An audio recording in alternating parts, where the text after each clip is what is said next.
Hello everyone, welcome to Naira study. आप सब कैसे हैं? आई होप कि आप सभी बहुत अच्छे होंगे और अपनी स्टडी को बहुत ही अच्छे से कर रहे होंगे।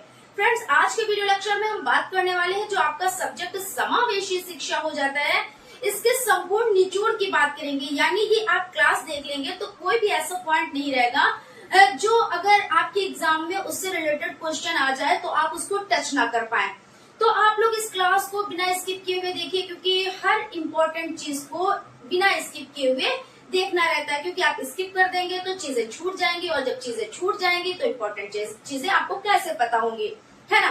तो आप लोग वीडियो में लास्ट तक बने रहिएगा, वीडियो को बिल्कुल भी स्किप ना कीजिएगा, और अगर सेशन अच्छा लगे तो एक लाइक भी जरूर कीजिएगा। और इसी तरह की और भी क्लासेस आपकी रहेंगी जितने भी आपके सब्जेक्ट हो जाते हैं। तो इसमें संपूर्ण निचोड़ करेंगे, क्योंकि क्या होता है बहुत ही कम टाइम में और हर एक बिंदु पर हम लोग डिस्कस करते हुए चलेंगे।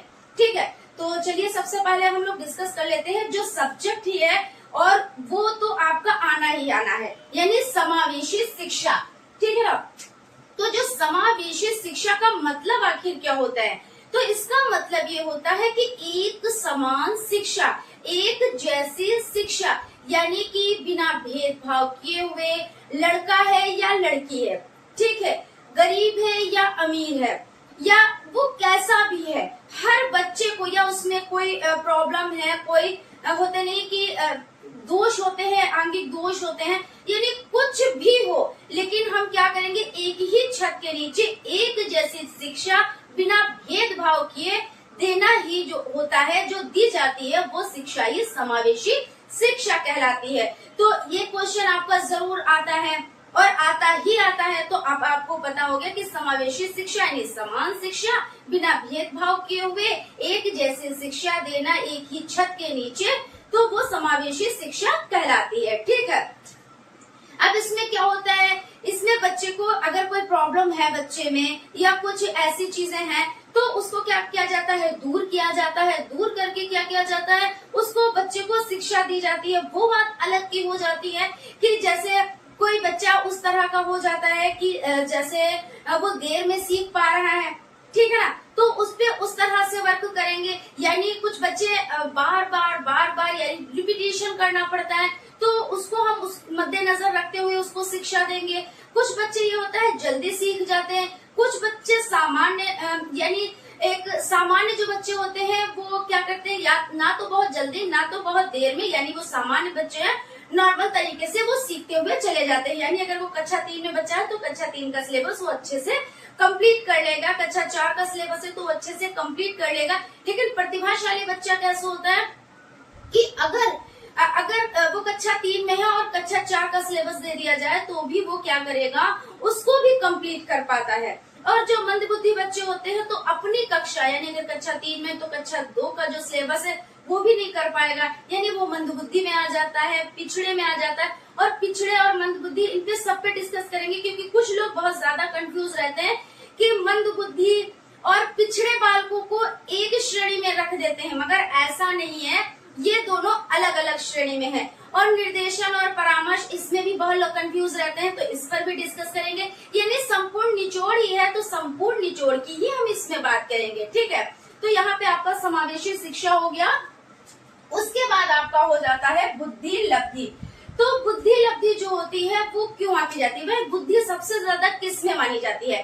तो बुद्धि सबसे ज्यादा उसमें मानी जाती है जैसे किसी के सम्मुख कोई प्रॉब्लम आती है, ठीक है, तो उस प्रॉब्लम को जो जितनी जल्दी सॉल्व कर लेता है उसकी बुद्धि उतनी ही ज्यादा मानी जाती है। ये चीज हो जाती है, आप इस तरह से लिख सकते हैं। अब हम बात कर लेते हैं कि बुद्धि परीक्षण होते हैं, उसके द्वारा जांच की जाती है, चेक किया जाता है कि इस बच्चे में बुद्धि कितनी है, सेकंड बच्चे में बुद्धि कितनी है, या थर्ड बच्चे में बुद्धि कितनी है, तो उसको क्या किया जाता है, उसका पता लगाया जाता है। ठीक है, तो बुद्धि परीक्षण का एक सूत्र हो जाता है जो है मानसिक आयु बटे वास्तविक आयु। ठीक है, यहाँ पे हम दो सूत्र की बात करेंगे। देखिए, इससे रिलेटेड एग्जाम में क्वेश्चंस आते जरूर हैं, तो आप लोग इसको बहुत ही ध्यान से देखिएगा। तो आपका एक सूत्र हो जाता है, यहाँ पे हम लिख देते हैं मानसिक आयु, और आपका रहेगा बटे वास्तविक आयु, वास्तविक आयु। अब आप आप कहेंगे कि मैम यहाँ पे हम बुद्धि लब्धि लिख देते हैं ना, बुद्धि लब्धि, बुद्धि यहाँ पे लाइन ड्रॉ कर देते हैं जिससे आप लोग समझ पाए। बुद्धि लब्धि बराबर मानसिक आयु बटे वास्तविक आयु। अब यहाँ पे हमने क्या नहीं किया, हमने गुणे 100 नहीं लगाया, ठीक है। तो अब आप कहोगे कि मैम आप तो काफी टाइम से ये पढ़ाते चली आ रही है कि बुद्धि लब्धि बराबर मानसिक आयु बटे वास्तविक आयु गुणे 100। बात बिल्कुल सही है, लेकिन सबसे पहले जो सूत्र दिया गया वो ऐसे ही दिया गया, बुद्धि लब्धि मानसिक आयु बटे वास्तविक आयु। अब इसको स्टार्ट किया गया तो कोई ना कोई स्टार्ट करता है ना। अब हम आपको देखिए ट्रिक बताने जा रहे हैं जिससे आप याद रखो, कभी भूलो ना, क्योंकि इन दो सूत्र में बड़ी कंफ्यूजन रहती है। तो ऐसे आपको दे दिया कि बुद्धि लब्धि बराबर मानसिक आयु बटे वास्तविक आयु, ये सूत्र किसका है। तो आप क्या कहोगे, आप तो टर्मन महोदय पे आप टिक कर दोगे, लेकिन जो गलत होगा। क्यों गलत होगा, क्योंकि इसको स्टार्ट किया, ऐसे याद रखे, शुरू किया, स्टार्ट किया, श से शुरू, एस से स्टार्ट और एस से स्टर्न क्या हो जाते हैं, एस से आपके हो जाते हैं स्टर्न। तो ये जो सूत्र दिया उन्होंने दिया, किन्होंने दिया, तो स्टर्न महोदय ने दिया, जिसमें 100 नहीं लगा था, ठीक है। यहाँ पे ऐसे याद रखेंगे, सा से भाई आधा सा या सा से स्टर्न और एस से स्टार्ट और शा से शुरू, तो स्टर्न महोदय ने दिया इन्होंने इसमें, और सा से 100 भी हुए, तो इन्होंने 100 पे ध्यान नहीं दिया, ठीक है। उसके बाद इसके कुछ दिनों के बाद एक सूत्र आया, बुद्धि लब्धि, बुद्धि लब्धि और आपका हो जाता है मानसिक आयु, मानसिक आयु। ये थोड़ा सा जो ये टॉपिक है ये थोड़ा सा लेंथी रहेगा, बाकी सब शॉर्ट रहेंगे, लेकिन चीजें उतनी बताएंगे जितनी आप लोगों के लिए इम्पोर्टेंट है। बहुत ज्यादा आप लोगों का टाइम भी नहीं लेंगे, लेकिन उतना टाइम जरूर लेंगे जितने टाइम में आपका, क्योंकि पूरा सब्जेक्ट है, पूरे सब्जेक्ट का निचोड़ हमें बताना है ना, तो इसमें थोड़ा सा तो टाइम हम आप लोगों का लेंगे जरूर। तो मानसिक आयु बटे आपका हो जाता है वास्तविक आयु, वास्तविक आयु और गुणे 100। अब देखिए यहाँ पे 100 लग गया, तो इस सूत्र को किसने दिया, इस सूत्र को किसने दिया, तो आप यहाँ पे लिख देंगे टर्मन महोदय ने। अब इसको याद कैसे रखेंगे कि टर्मन महोदय हैं, तो टा से टर्मन, टा से टर्टर, जैसे मेढक होता है जब बारिश होती है थोड़ी सी होती है, फिर वो क्या करता है, वो टर्टर करने लगता है, यानी कि बारिश हो बारिश हो बारिश हो।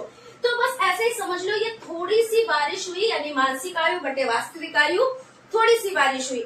उसके बाद क्या हुआ, अब ये कहने लगे कि बारिश हो, थोड़ी सी और बारिश हो, इन्होंने थोड़ी और बारिश कर दी, यानी इन्होंने इसमें गुणे 100 कर दिया।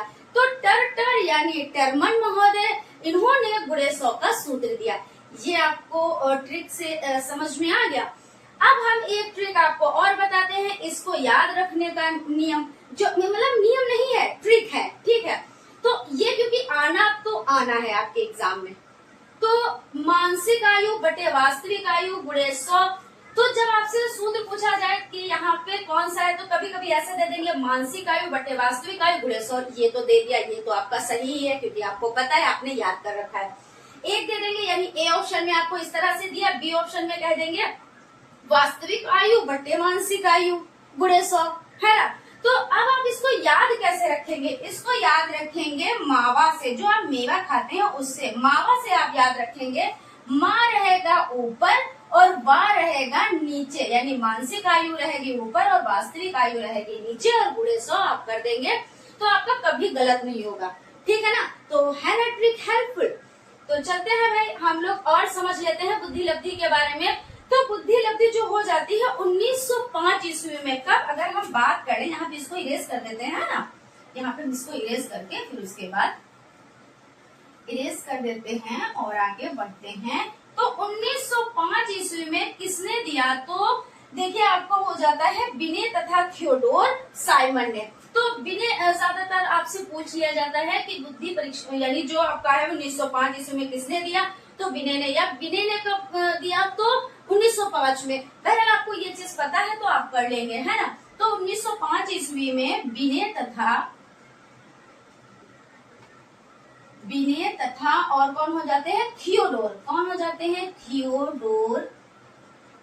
थियोडोर साइमन ने इंटेलिजेंस क्या किया, 54 प्रश्नों को, कितने, तो थियोडोर ने 54 यानी 54 प्रश्नों को क्या किया, 54 प्रश्नों को इन्होंने बुद्धि मापनी तैयार की, यानी इन्होंने 54 प्रश्नों की एक बुद्धि मापनी तैयार की।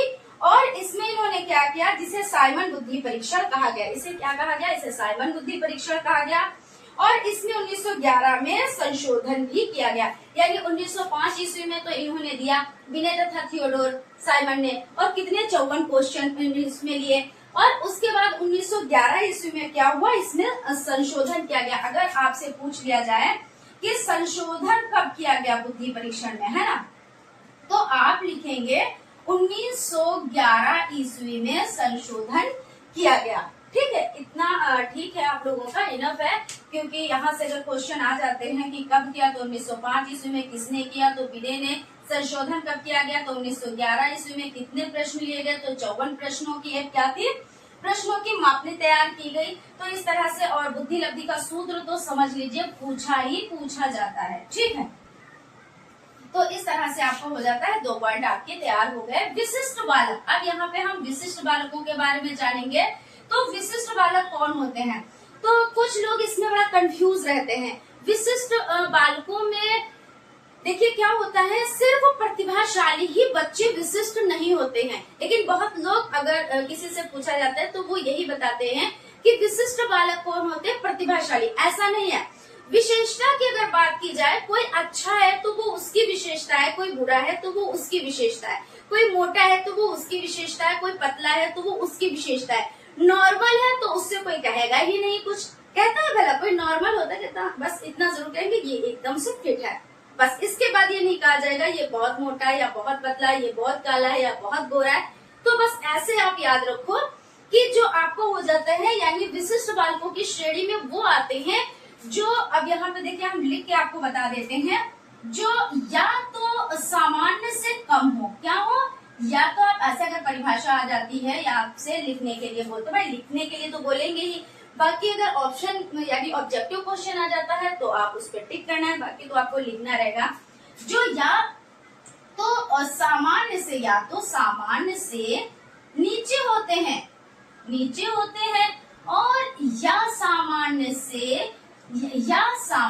से ऊपर होते हैं। ठीक है, तो इसमें जो सामान्य है यानी 90 से 110 वाले, वो तो सामान्य में है। ठीक है, या तो सामान्य से नीचे या सामान्य से ऊपर, इनको क्या कहेंगे, विशिष्ट बालकों की श्रेणी में रखेंगे। इसमें जो प्रतिभाशाली बच्चे हैं उनको रखेंगे, जो मंदबुद्धि बच्चे हैं उनको रखेंगे। ठीक है, तो ऐसे बच्चे क्या होते हैं भाई, प्रतिभाशाली बच्चों की अगर बात कर ली जाए तो ये बच्चे ऐसे होते हैं कि बहुत जल्दी चीजों को सीख जाते हैं। अगर वो कक्षा 4 में है तो कक्षा 5 का अगर उनको सिलेबस दिया जाए वो कंप्लीट कर लेंगे फटाफट से। लेकिन अगर मंदबुद्धि बच्चा है या जिसका IQ लेवल कितना है 90 से कम है, तो वो जो थर्ड, जैसे अब खुद तो 4th में है, अगर थर्ड क्योंकि वो पास करके आए फिर भी अगर वो नहीं बता पा रहे हैं तो मतलब वो क्या है, उनकी बुद्धि लब्धि कम होती है। और एक चीज और हम यहाँ पे आपकी जानकारी के लिए बता दें, क्योंकि क्वेश्चंस भाई घुमा घुमा के पूछ लिए जाते हैं कि क्या ये जो परीक्षण होते हैं तो ये चेंज किए जा सकते हैं। बिल्कुल चेंज किए जा सकते हैं, ऐसा नहीं है कि ये सत्यता एकदम से नहीं प्रकट करते हैं। क्यों? क्योंकि कभी कभी ऐसा हो जाता है, मान लीजिए आपने हमसे ही क्वेश्चन किए और हमको कितने क्वेश्चन आते हैं, हजारों क्वेश्चन आ रहे हैं, लेकिन आपने ऐसा कोई क्वेश्चन कर लिया जो हम नहीं बता पाए, तो क्या हम मंदबुद्धि हो गए? भाई ऐसा तो नहीं है, क्योंकि अगर मंदबुद्धि होते तो भाई हजारों क्वेश्चन कैसे आते। तो यानी चेंज भी होता है। ठीक है, उसके बाद आपका यहाँ पे हम समझ लेते हैं, ये तो हो गए विशिष्ट जो बालक होते हैं उनके बारे में बात हो गई। उसके बाद पिछड़े बालक होते हैं। अब बहुत लोग क्या करते हैं, पिछड़े बालक और मंदबुद्धि बालकों को एक श्रेणी में रख देते हैं। ऐसा नहीं है, जो पिछड़े बालक होते हैं वो अलग होते हैं, मंदबुद्धि बालक होते हैं वो अलग होते हैं। कैसे, इस पर डिस्कस कर लेते हैं। देखिए, मंदबुद्धि बालक होते हैं तो वो हर सब्जेक्ट में पिछड़े होते हैं, है ना, तो उनका IQ लेवल यानी 90 से नीचे ही होता है। और जो आपके ये पिछड़े बालक हो जाते हैं उनका क्या होते हैं, वो अपनी कक्षा के जो बच्चे होते हैं उनसे पिछड़े होते हैं। कैसे, मान लीजिए 5 सब्जेक्ट हैं, ठीक है, और 5 सब्जेक्ट में 3 सब्जेक्ट में तो बच्चा अच्छा है, लेकिन 2 सब्जेक्ट में वो नहीं अच्छा है, तो क्या आप उसको मंदबुद्धि बालक कहेंगे? नहीं कहेंगे, क्योंकि वो 3 सब्जेक्ट तो जानता है, लेकिन 2 सब्जेक्ट में वो अपने साथियों से पिछड़ा है। क्योंकि भाई जब सारे सब्जेक्ट में वो अच्छा होगा तभी तो वो क्या करेगा, आगे क्लास में जाएगा। और मगर वो क्या है, वो 2 सब्जेक्ट में पिछड़ गया अपने साथियों से। तो आप इस तरह से लिख सकते हो कि यहाँ पे पिछड़े बालक उन बच्चों को कहते हैं जो अपने कक्षा के बच्चे यानी अपने ही साथियों से पिछड़ जाते हैं, उनको पिछड़े बालक कहते हैं। ठीक है, तो ये कैसे होते हैं? ये बच्चे गुमसुम होते हैं, ये बच्चे सीखने में ज्यादा यानी अगर भाई ज्यादा वो कर ले, दिलचस्पी लगा ले तो सीख ही ना जाए, है ना। तो ये चीज है, इसके बारे में अगर लिखने को आ जाता है तो आप इस तरह से लिख देते हैं। बाकी आते जरूर है, ये जो पॉइंट्स है ये बहुत ही इम्पोर्टेंट है, आप इनको जरूर देखिए, जरूर समझिए इनके बारे में, क्योंकि आपसे क्वेश्चंस पूछे जाते हैं। फिर उसके बाद वो तो जब आप एग्जाम देंगे तब पता चलेगा कि मैम कह रही थी तो सही ही कह रही थी, है ना। उसके बाद आपका प्रतिभाशाली बच्चा हो जाता है। तो प्रतिभाशाली बच्चे का IQ लेवल कितना होता है? 140 तक होता है। यानी वो बच्चा जो यानी सामान्य बच्चे से ऊपर बच्चा होता है, यानी 90 से 110 तो हो गया सामान्य का। उसके ऊपर जो बच्चा होता है वो होता है प्रतिभाशाली बच्चा। और प्रतिभाशाली बच्चा 140 IQ लेवल तो होता ही होता है, प्लस उसका प्लस भी जाता है, कभी कभी 180 और 190 तक जाता है। यानी यहाँ पे 190 लिख देते हैं, 190 तक उसका चला जाता है IQ लेवल। तो ये बच्चे क्या कहलाते हैं? ये प्रतिभाशाली बच्चे कहलाते हैं। इनके लिए क्या होता है, जो पर्यावरण यानी पर्यावरण भी कह सकते हैं, ऐसा नहीं भाई, हमारे चारों तरफ जो है वो पर्यावरण है, हमको घेरे हुए है। यहाँ पे वातावरण की बात करेंगे, वातावरण जैसा है, ठीक है, जैसा भी वातावरण है, ऐसा नहीं है। वैसे तो खैर कहते हैं भाई, कहा ही जाता है और ये सच भी है कि जो वातावरण होता है बच्चे के सीखने में बहुत बड़ी भूमिका अदा करता है। क्योंकि अगर आपके घर का माहौल अच्छा है तो बच्चा जल्दी चीजों को सीखता है। अगर हंसमुख टाइप के लोग रहते हैं, अच्छे समझने वाले बच्चे को लोग रहते हैं और उस तरह से उसको परिवेश दिया जाता है तो बच्चा जल्दी सीखता है। लेकिन जो प्रतिभाशाली बच्चा होता है उसके लिए ये सब कुछ मायने नहीं रखता। वो क्या होता है, वो कहीं पे भी बैठ के पढ़ लेता है, वो कहीं पे भी एडजस्ट कर लेता है और वहाँ पे वो चीजों को सीख जाता है। तो ये चीज आप लोग ध्यान रखिएगा कि जो प्रतिभाशाली बच्चा होता है उसके लिए जो माहौल होता है बहुत बड़ी कोई अहमियत नहीं रखता है। ठीक है, तो ये बच्चे क्या होते हैं, ये बहुत ऊंची ऊंची पोस्ट पे जाते हैं, बहुत आगे बढ़ते हैं, है ना। तो ये आपके प्रतिभाशाली बच्चों की खूबी हो गई। और उसके बाद हम बात कर लेते हैं मानसिक मंदता। तो मानसिक मंदता कौन, जो भाई मंद बच्चे होते हैं वही तो मानसिक मंदता कहलाते हैं। यानी वो सीखने में अक्षम है या सीख रहे हैं, बहुत मुश्किल से सीख पा रहे हैं, आप बार बार उनको बता रहे हैं, बार बार बता रहे हैं, लेकिन वो क्या है, बच्चा जल्दी से सीख नहीं पा रहा है। ठीक है, तो यही तो मानसिक मंदता होगी। यानी मंद है, धीमी धीमी गति से वो कर रहा है काम। मगर जैसे मान लीजिए 1 घंटे का काम है, वो 10 घंटे भी ले लेता है, लेकिन फिर भी वो जल्दी से नहीं सीख पाता है। तो ये बच्चा जो होता है उसमें मानसिक मंदता होती है, इसीलिए ऐसा होता है। तो इससे कई चीजें इसको प्रभावित करती हैं। पर्यावरण यानी वातावरण भी इसको प्रभावित करता है। वातावरण कहते नहीं कि अगर परिवेश अच्छा है तो अगर बच्चे मंदबुद्धि भी होते हैं तो भी उनको क्या किया जाता है, सिखाया जाता है, वो सीख सकते हैं। जैसे आपने थॉमस अल्वा एडिसन के बारे में तो सुना ही होगा और पढ़ा होगा, क्यों नहीं पढ़ा होगा भाई, पूरा चैप्टर दिए हुए उनके बारे में। तो क्या था, उनको स्कूल से निकाल दिया गया था, है ना, क्योंकि वो मंदबुद्धि थे और उनके लिए एक खत लिखा गया था कि आपका बच्चा बहुत ही मंदबुद्धि बालक है और आप इसको ले जाएं हमारे स्कूल में, इसके लिए जगह नहीं है। लेकिन उनकी माँ ने उनको नहीं बताया था और उनने पूछा था कि माँ ये इसमें क्या लिखा है। तो उनकी माँ ने कहा था, ये कहा है कि आपका बच्चा बहुत ही इंटेलिजेंट है और हमारे स्कूल में ऐसे शिक्षक नहीं है जो इनको शिक्षा दे पाए। तो क्या हुआ, उनकी माँ ने उनको शिक्षा दी और बाद में वो क्या हुआ, वैज्ञानिक बने।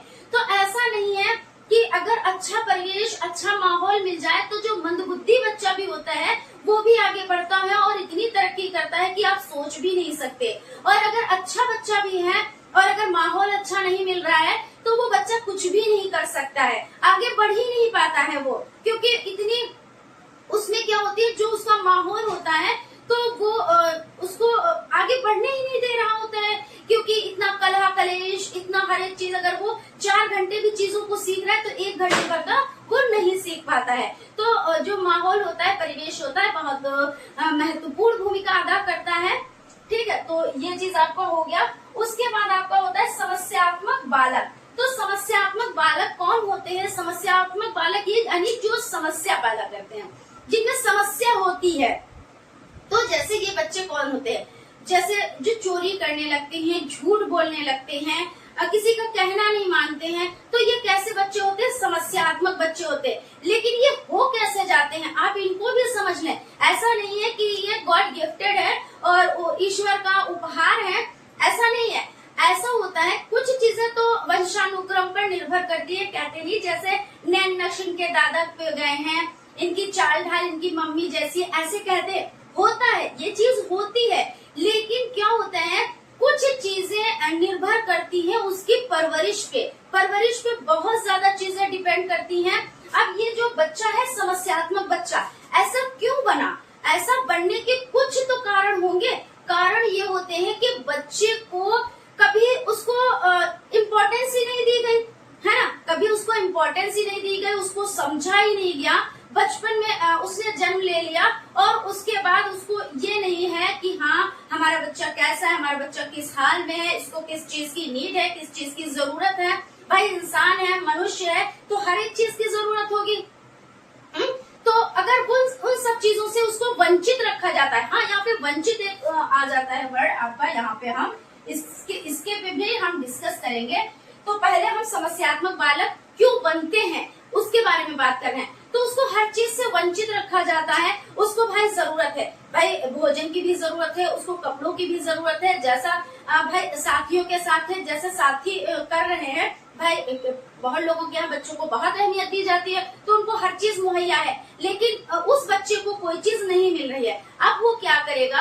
अब वो बच्चा समस्यात्मक बच्चा बन जाता है, चोरी भी करने लगता है। भाई उसको ना तो उसको खर्चे के लिए चीजें मिल रही हैं, ना तो मतलब उसको यूज करने के लिए कोई चीज नहीं मिल रही है, उसको पढ़ाई के लिए किताबें नहीं मिल रही है, पेंसिल नहीं मिल रही है, रबड़ नहीं मिल रही है, प्लस उसको और भी चीजें, जो चीजें अगर वो चलो ना भी पढ़ रहा है तो उसको भाई वो खाएगा तो है ही है, वो जीवन तो जिएगा, वो उसकी जो जरूरतें हैं वो तो अपनी करेगा, वो भी जरूरतें उसकी नहीं पूरी हो रही। फिर क्या करता है वो बच्चा? समस्यात्मक बच्चा बन जाता है, झूठ भी बोलने लगता है, चोरी भी करने लगता है, ऐसे होता है। और बड़ों का कहना भी नहीं मानता है, इसलिए नहीं मानता, कहता है जब इनने हमारे पे कभी ध्यान ही नहीं दिया तो हम इन पे क्यों ध्यान दें। ऐसा करके बच्चा एकदम क्रूर स्वभाव का बन जाता है। तो ये सब चीजें हो जाती है। बच्चा इस तरह से क्या होता है? समस्यात्मक बच्चा हो जाता है, जिसमें झूठ बोलना, चोरी करना, बड़ों का कहना ना मानना। और कुछ लोग क्या कहते हैं, हमारा बच्चा बिगड़ गया। बिगड़ा नहीं, उसको बिगाड़ने के लिए आप कहीं ना कहीं पे जिम्मेदार हैं, ठीक है ना। तो अपने में भी ये चीज देखें कि हमने ऐसा क्या किया है जो हमारा बच्चा बिगड़ा हुआ है। चलिए यानी यहाँ पे हम लोग समझ लेते हैं निर्देशन के बारे में, शैक्षिक निर्देशन के बारे में। तो निर्देशन का मतलब होता है गाइड करना। जैसे आप कहीं जाते हो, निर्देशन का मतलब क्या होता है? अगर गाइड यहाँ पे लिख देते हैं, गाइड करना, है ना, गाइड करना। तो जैसे आप गए कहीं घूमने, तो क्या हुआ, आप घूमने गए, वहां पे आपको कोई चीज पता नहीं है कि हम कैसे, भाई आप उस शहर को तो पहुंच गए, मान लीजिए आप आगरा पहुंच गए, आपको ताजमहल तक पहुंचना है, वहां पे उसको देखना है। तो उसके लिए आप क्या करेंगे? गाइड को रखेंगे, यानी एक गाइड को आप करेंगे कि वो आपको क्या करेगा? आपको रास्ता बताएगा और आपको घुमाएगा, टहलाएगा, दिखाएगा कि ये चीज यहाँ पे, ये चीज। अब आपको तो पता नहीं है कि आपको वहाँ पे कहाँ पे क्या चीजें मिलेंगी। तो यानी निर्देशन जो है गाइड करना होता है। इसी तरह शिक्षा में इसको हम समझ लेते हैं। शिक्षा में गाइड करना का मतलब क्या होता है? जैसे आप जो है आप एग्जाम दे रहे हैं, ठीक है, आप एग्जाम दे रहे हैं या देने जा रहे हैं, तो अब आपको नहीं पता कौन से नोट्स हम पढ़ें, कितनी देर तक हम पढ़ें। तो आप क्या करेंगे? आप किसी से निर्देशन चाहते हैं कि कोई आपको निर्देशित करे, आपको निर्देश दे, ठीक है। तो वो आपको बताएगा कि आप इस तरह से पढ़ें, इतने टाइम तक 2 घंटे 4 घंटे आप पढ़ें, इन नोट्स को पढ़ें, इन क्लासेस को अटेंड करें। तो ये सब चीजें, लेकिन इसमें क्या होता है? वो आपको निर्देश देगा, लेकिन ये नहीं है कि वो खुद से। भाई अगर हम आपको मशवरा दे रहे हैं, ठीक है, तो हम क्या करेंगे, या हम आपको निर्देश दे रहे हैं तो हम क्या करेंगे, हम तो नहीं पढ़ेंगे ना, हम आपसे कहेंगे और आप पढ़ोगे, ये चीज हो जाती है। फिर उसके बाद आपका परामर्श, और परामर्श का मतलब होता है राय। यहाँ पे परामर्श,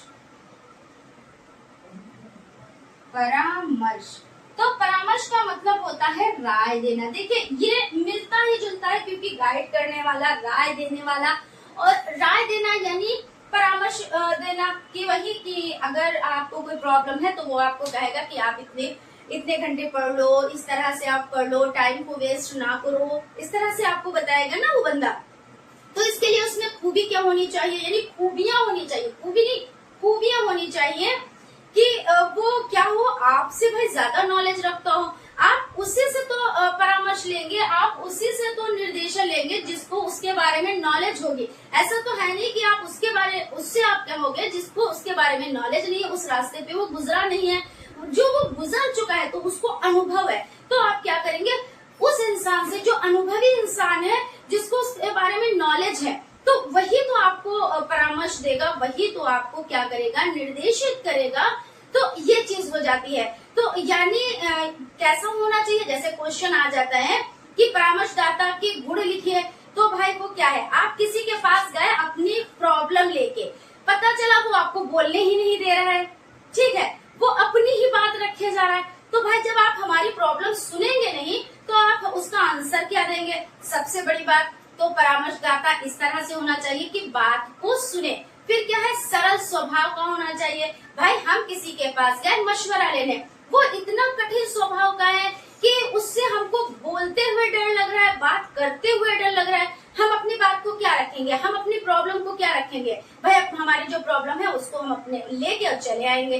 तो यानी उसको सरल स्वभाव का होना चाहिए, गुस्से वाला नहीं होना चाहिए। अगर वो गुस्सा ही करता है तो हम उससे अपनी प्रॉब्लम काहे रखेंगे, क्यों रखेंगे, भाई बिल्कुल नहीं रखेंगे, क्योंकि वो तो इतने गुस्से ही वाला है ना। तो जो परामर्शदाता होना चाहिए वो सरल स्वभाव का होना चाहिए, हंसमुख होना चाहिए, बातों को सुने, भाई आपकी बात को पहले सुनेगा। भाई कोई चीज है, आप पहले भाई आपसे कोई आपकी बात को सुनेगा तभी तो आप पलट के जवाब देगा, बात के बारे में बताएगा। जब आपकी बात ही उसने नहीं सुनी और पहले से नहीं, रुको मैं बताता हूँ या मैं बताती हूँ, ऐसे तो तुमने मेरे बारे में सुना ही क्या है जो मैं बताता हूँ या मैं बताती हूँ, ऐसा तो नहीं है ना।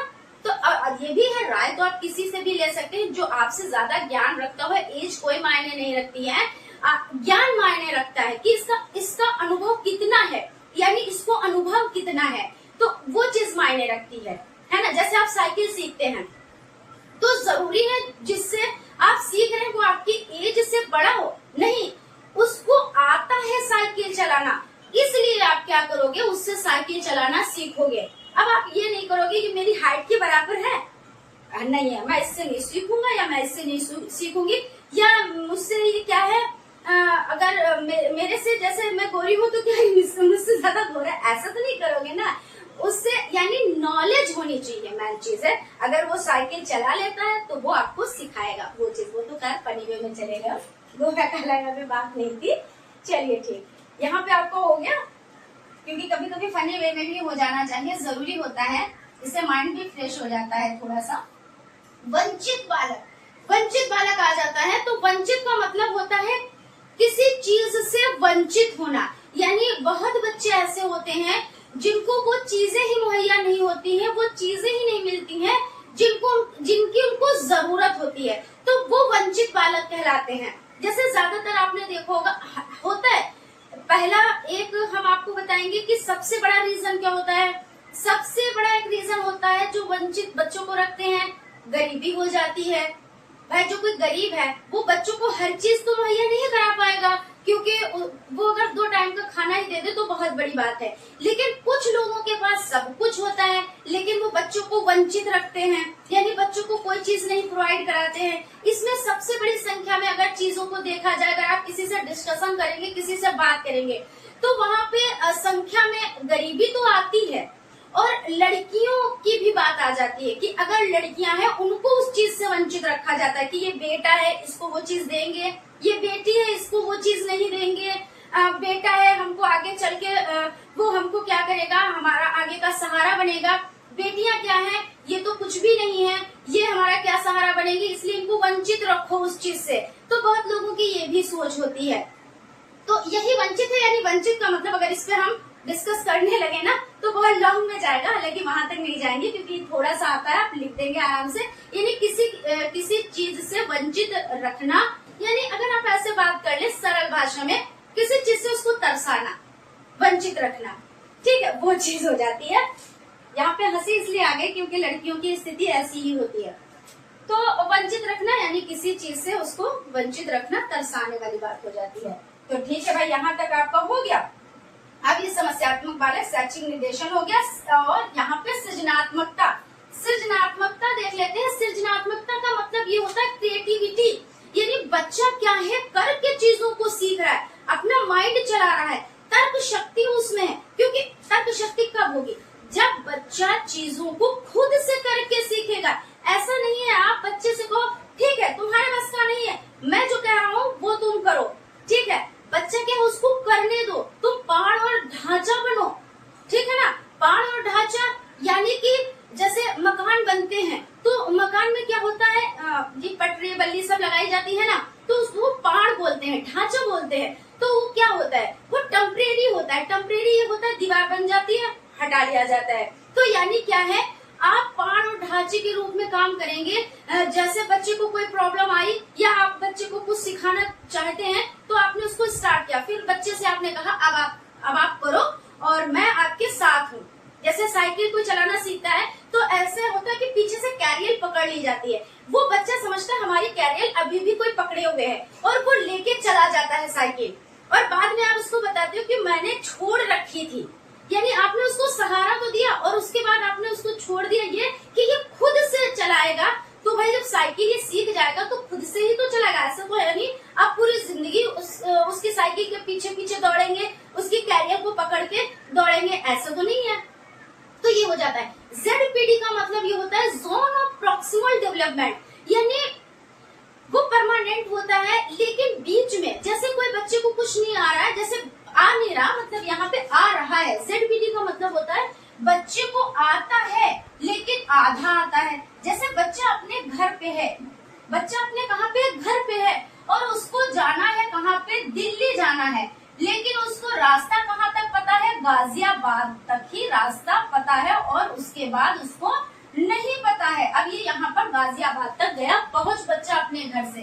अब क्या हुआ, अब उसको यहाँ दिल्ली तक जाना है तो इसके लिए इसको किसकी जरूरत पड़ेगी, MKO, मोर नॉलेज अदर की जरूरत पड़ेगी। क्यों, क्योंकि जिसको ज्यादा नॉलेज होगी, ज्यादा ज्ञान होगा, यानी ज्ञान का मतलब जिसको दिल्ली तक का रास्ता पता होगा वही तो बता पाएगा। ऐसा तो नहीं है जिसको गाजियाबाद तक ही रास्ता पता है वो बता पाएगा, नहीं, वो बताएगा जिसको दिल्ली तक का रास्ता पता है, ठीक है। तो उसने बता दिया, तो यानी बीच में इसको जो है मदद मिली। तो जैसे बच्चा क्या कर रहा है, मैथ को कोई क्वेश्चन सॉल्व कर रहा है, तो बच्चा ये जैसे 2 स्टेप उसने कर लिए, फर्स्ट स्टेप कर लिया, सेकंड स्टेप कर लिया, अब थर्ड स्टेप वो नहीं कर पा रहा है, थर्ड स्टेप वो नहीं कर पा रहा है, तो आप क्या करेंगे, थर्ड स्टेप में उसकी हेल्प करेंगे। मगर ऐसा नहीं है आप बता दोगे कि ये ऐसे करके और इसका आंसर ऐसे ले आओ, ऐसे नहीं।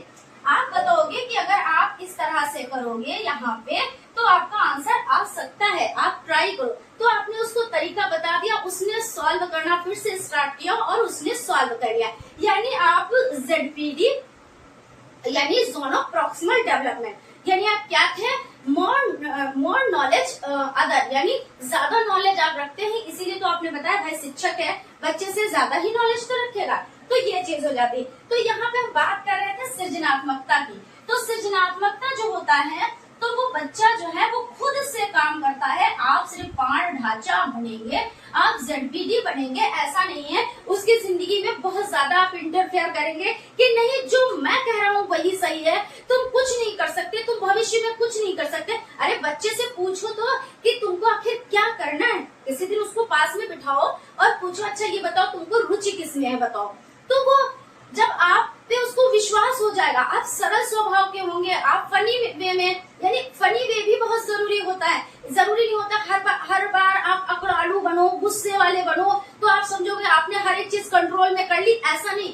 कंट्रोल में चीजों को करने के लिए आपको, आप जैसे बच्चे होते हैं उनके मिजाज में ढल जाना होता है, और जब आप ढल जाओगे तो बच्चे आपसे हर एक बात आके बताएंगे, और जब बात बताएंगे तो कभी बच्चे धोखा भी नहीं खाएंगे। क्यों नहीं खाएंगे?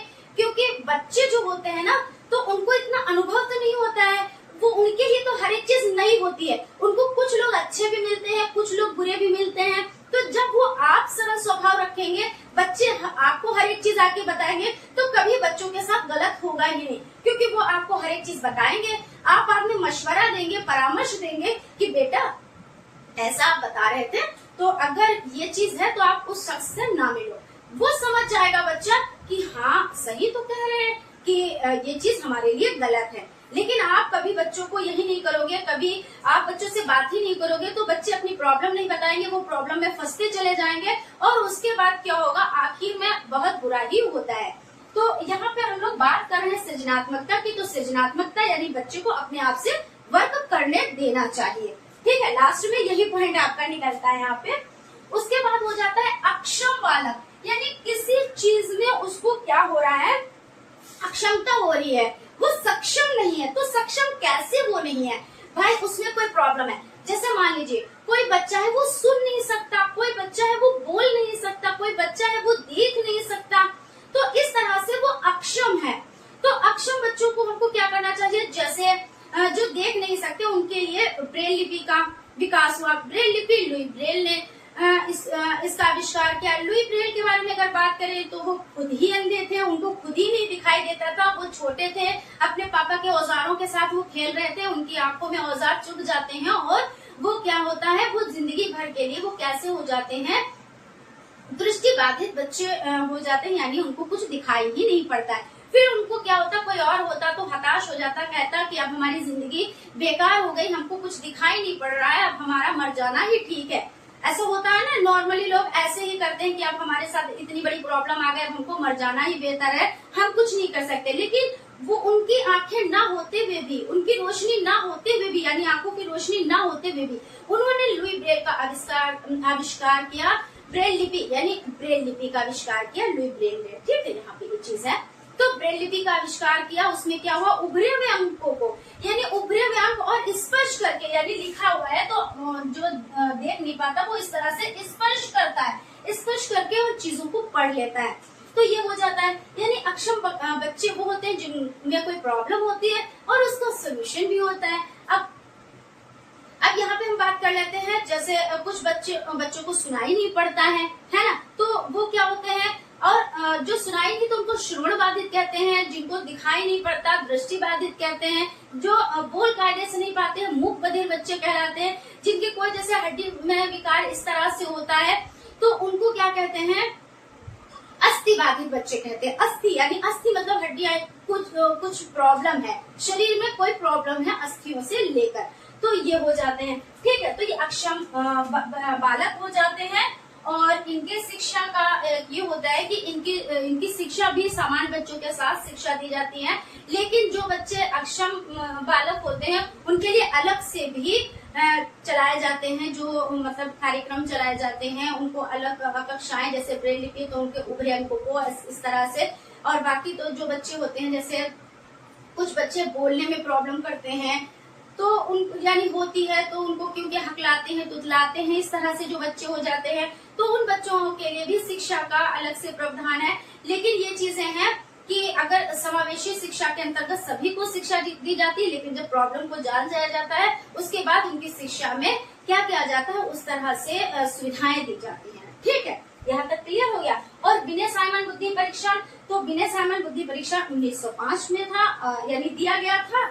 और इसमें क्या था, जो 54 बच्चों का है ना, 54 बच्चों यानी 54 क्वेश्चंस, बच्चे नहीं, 54 क्वेश्चंस को क्या गया था, एक में श्रेणीबद्ध किया गया था, और वो परीक्षण इस तरह से होता था। खैर यहाँ तक आपका हो गया, इस पर हम लोग डिस्कस भी कर चुके हैं। और एक चीज हम आपको और बता देते हैं, बुद्धि लब्धि जो आपका सूत्र हो जाता है, बुद्धि लब्धि मानसिक बटे वास्तविक आयु गुणे 100, और जिसमें 100 नहीं लगा है वो किसका है, और जिसमें 100 लगा है वो हमने इस पे डिस्कस कर दिया है। जिसमें सा से स्टार्ट, स्टर्न और स्टार्ट किया, उसमें सौ नहीं था और टर्मन यानी टर कर रहे थे। तो इस तरह से आप लोग चीजों को याद रखिएगा। आई होप आप लोगों को सेशन बहुत ज्यादा पसंद आया होगा, चीजें समझ में आई होंगी। और अगर कहीं पे कोई चीज क्लियर नहीं हो पाई तो आप लोग कमेंट करें और हम उसका रिप्लाई भी जरूर देंगे, और जितना हो सकेगा उस तरह से हम आपकी हेल्प भी जरूर करेंगे, ठीक है। और कैसी हेल्प? ZPD, ठीक है, जोन ऑफ प्रॉक्सिमल डेवलपमेंट, क्योंकि आपको चीजें आ रही हैं, बीच में अगर कहीं पे कोई दिक्कत है तो हम हर वक्त हेल्पर की तरह से खड़े हुए हैं, क्योंकि शिक्षक को हेल्पर ही होना चाहिए। ऐसा नहीं है हम आप पे चीजें थोप रहे हैं कि नहीं आपको 10 क्वेश्चन याद करने तो 10 क्वेश्चन याद करने, ऐसा कुछ नहीं है। अब जो शिक्षक है उसको क्या है, वो माली के रूप में काम करे, सहयोगदाता के रूप में कार्य करे। ऐसा नहीं है कि अपनी चीजों को थोपे। पहले जो शिक्षा थी, शिक्षक केंद्रित शिक्षा थी, उसमें थोपना होता था कि नहीं तुमको अगर 5 पेज सुलेख करनी है तो 5 पेज करनी है, 4 पेज बच्चा अगर के ले गया तो तुम 1 पेज कम क्यों करके लाए। ऐसा नहीं, बच्चे को आपको स्कूल में ही चीजों को सिखाना है ना। तो ये चीजें हो जाती हैं। तो फ्रेंड हम लोग मिलते हैं अगली क्लास में, इसी तरह से जो आपका सब्जेक्ट और सब्जेक्ट है उन पर डिस्कस करेंगे। आई होप आप लोगों को चीजें पसंद आई होंगी। अगर चीजें पसंद आई हैं तो एक लाइक जरूर कीजिए, और अगर अभी तक आप लोगों ने चैनल को सब्सक्राइब नहीं किया तो प्लीज सब्सक्राइब कर लें और बेल आइकन को भी जरूर प्रेस कर लें, जिससे कोई भी नोटिफिकेशन हो वो आप तक पहुंच सके, क्योंकि नोटिफिकेशन पहुंचती है तभी आप क्लासेस को प्राप्त कर पाते हैं और चीजों से लाभ ले पाते हैं। Thank you.